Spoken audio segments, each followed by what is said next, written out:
Balita naman po sa mga lalawigan, niyanig ng magnitude 5.7 na lindol ang Tarlac City kaninang umaga. Nangyari po yan mag-aalas 6 ngayong umaga lang. Naitala nga pong epicenter ng lindol, 4 na kilometro hilagang silangan ng Tarlac City. May lalim po yan na 174 kilometers at wala namang inaasahang pinsala pero posible di umano ang aftershocks. 13 undocumented na Chinese naman ang nahuli sa isang dredger sa Mariveles, Bataan. Nabisto po mga Chinese nang tumanggi ang agent ng dredger na papasukin ang mga tauhan ng PCG para sa pre-departure inspection. Sabi raw ng agent, kumpleto naman ang mga dokumento ng dredger. Dahil dyan, nagsasagawa na ng mas mahigpit na inspeksyon ng PCG.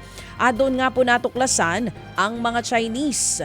Base sa manipesto ng dredger, 8 Pilipino dapat ang sakay nito. Nakababahala naman daw na nakuhanan pa ng uniforme na kahawig ng People's Liberation Army ang mga Chinese. Iniimbestigahan na ng PCG kung bakit mga Chinese ang sakay ng nasabing dredger. 22 pamilya naman ang nawalan ng tirahan sa sunog sa Tacloban City. Nagsimula daw ang sunog sa bahay ng isang senior citizen at mabilis pong kumalat ang apoy sa 15 pang mga kalapit na bahay. Tumagal din ang higit kalahating oras bago ito naapula.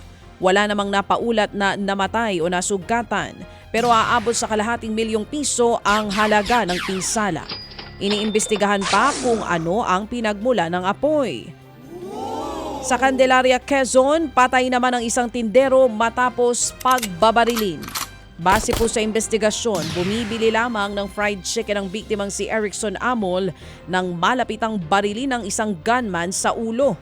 Mabilis ding tumakas ang suspect na tumakbo lang palayo sa lugar. Sugatan din ang tindero na tinamaan ng ligaw na bala dahil po sa insidente.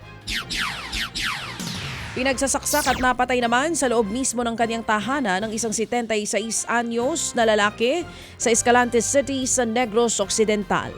Suspect sa krimen ang ka-live-in ng anak ng biktima na kinilalang si Ricardo Prietos. Lasing daw ang suspect at nadatnan pa ng kanyang live-in na hawak ang murder weapon. Tinangka rin daw ng suspect na saksakin ang kanyang live-in partner pero nagawa nitong tumakas. Nasa kustodiya na ng mga pulis ang suspect pero inaalam pa kung ano ang motibo sa krimen.